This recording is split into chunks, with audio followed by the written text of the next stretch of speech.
Arcturus မိခင်ကြီးကသူမရဲ့အလွန်ကြီးမားတဲ့ခန္ဓာကိုယ်ကိုဖြည်းဖြည်းချင်းလျှော့ချလိုက်ပြီးလက်ရှိုင်းတဲ့အတွင်းတစ်ခုထဲမှာဥတွေကိုဥချခဲ့ပါတယ်။နောက်ဆုံးဥကိုဥပြီးချိန်မှာတော့သူမဟာအလွန်ပင်ပင်ပန်းပန်းနေခဲ့ပေမဲ့အနားယူဖို့အချိန်မရှိခဲ့ပါဘူး။သူမဟာဥတွေကိုမြေကြီးနဲ့ဖုံးအုပ်ပြီးအမြန်ဆုံးထွက်ခွာရမှာဖြစ်ပါတယ်။ဒီနေရာဟာအစိတ်တန်းငွေတွေပြည့်နေနေတဲ့မီးလောင်ဒေသတစ်ခုဖြစ်ပြီးအခြားသတ္တဝါတွေအတွက်သေစေနိုင်လောက်တဲ့အနေအရှိတဲ့နေရာပါ။ဒါပေမဲ့ Arcturus တွေအတွက်တော့ဒါဟာသဘာဝကဖန်တီးပေးထားတဲ့အကောင်းဆုံးကာကွယ်ရေးစနစ်ဖြစ်ပါတယ်။မြေအောက်ဘူတက်ကဥတွေကိုနှွေးထွေးစွာပေါက်ဖွားစေပြီးအစိတ်တန်းငွေတွေကလည်းတားကောင်ရှာဖွေသူအများစုကိုဝေးကွာစေပါတယ်။မိခင်ကြီးကသူမရဲ့အာယုံကြောများစွာပါဝင်တဲ့မေးအိုးကိုအသုံးပြုပြီးအပူချိန်မှန်ကန်မှုရှိမရှိအကြိမ်ကြိမ်စစ်ဆေးခဲ့ပါတယ်။အလုံးအားလုံးပြီးဆုံးသွားတဲ့အခါမှာတော့သူမနဲ့သူမရဲ့အဖွဲ့သားတွေဟာတစ်တော်တွေကိုပြန်လည်ဆုတ်ခွာသွားပြီးကလေးတွေပေါက်ဖွားလာမယ့်အချိန်ကိုစောင့်ဆိုင်းနေကြပါတယ်။ဒါပေမဲ့မီးတောင်တန်းငွေတွေကတားကောင်ရှာဖွေသူအများစုကိုတားဆီးနိုင်ခဲ့ပေမဲ့ဒီပတ်ဝန်းကျင်နဲ့ဒိုင်ယောညီထွေဖြစ်အောင်အသက်ရှင်လာတဲ့ဒိုင်နိုဆောတွေကိုတော့မတားနိုင်ခဲ့ပါဘူး။ဥရိရဲ့အနံ့ကိုခန်းစားမိတဲ့အဘာလို့ဆိုတော့စကောင်ကတဖြည်းဖြည်းချင်းကပ်လာခဲ့ပါတယ်။ဒီဒေသမှာနေထိုင်လာတာကြပြီဖြစ်လို့အကိုးယူတဲ့နီလန်းတွေကိုကောင်းကောင်းသိနေပါတယ်။အဲဒီနောက်ဥတလုံးကိုပါဇက်ဖွင့်ပြီးကိုက်ချလိုက်ပေမဲ့နောက်တစ်စက္ကန့်မှာတော့အံ့အားသင့်စွာရပ်တန့်သွားခဲ့ပါတယ်။သူ့ရဲ့အားပြင်းလာတဲ့ကိုက်အားကဥခွန်ကိုမကွဲစေဘဲသူ့သွားတစ်ချောင်းသာကျိုးသွားခဲ့တာပါ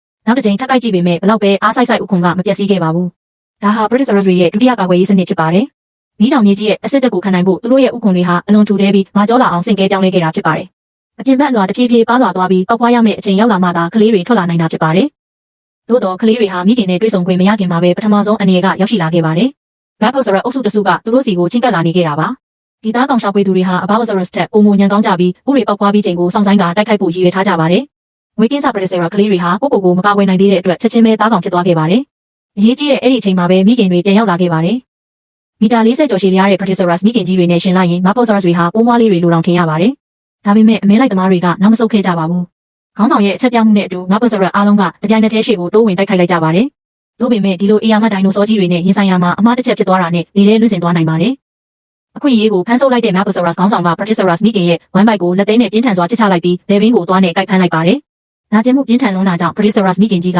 ဒေါသတကြီးပြန်လည်တိုက်ခိုက်ခဲ့ပြီး Morphosaurus ခေါင်းဆောင်ကိုအဝေးကြီးလွင့်ထွက်သွားအောင်ပြစ်လွတ်လိုက်ပါတယ်။သူတို့ရဲ့အပြင်းထန်တိုက်ပွဲဟာ6ကမ်းပါအဆုံးစီကိုတဖြည်းဖြည်းရွေ့ရှားသွားခဲ့ပါတယ်။အဲ့ဒီအချိန်မှာ Morphosaurus ခေါင်းဆောင်ကမဆိုင်မတော်ပဲနောက်တစ်ချိန်ခုန်အုပ်လိုက်ပါတယ်။ဒိုင်နိုဆောနှစ်ကောင်ရဲ့အရှိန်ပေါင်းစပ်မှုကြောင့်နှစ်ကောင်စလုံးဟာ6ကမ်းပါအောက်ကိုပြုတ်ကျသွားခဲ့ကြပါတယ်။နောက်ဆုံးမှာတော့ Brachiosaurus မိခင်ကြီးရဲ့ကိုလေးချိန်များလုံးမှုကြောင့်သူမရဲ့အတွင်းအင်္ဂါတွေပျက်စီးသွားခဲ့ပြီး Morphosaurus ခေါင်းဆောင်ကတော့သူမရဲ့အေယာမခန္ဓာကိုယ်အောက်မှာဖိမိကအယိုးသားမကြမ်းကြေမွသွားခဲ့ပါတော့တယ်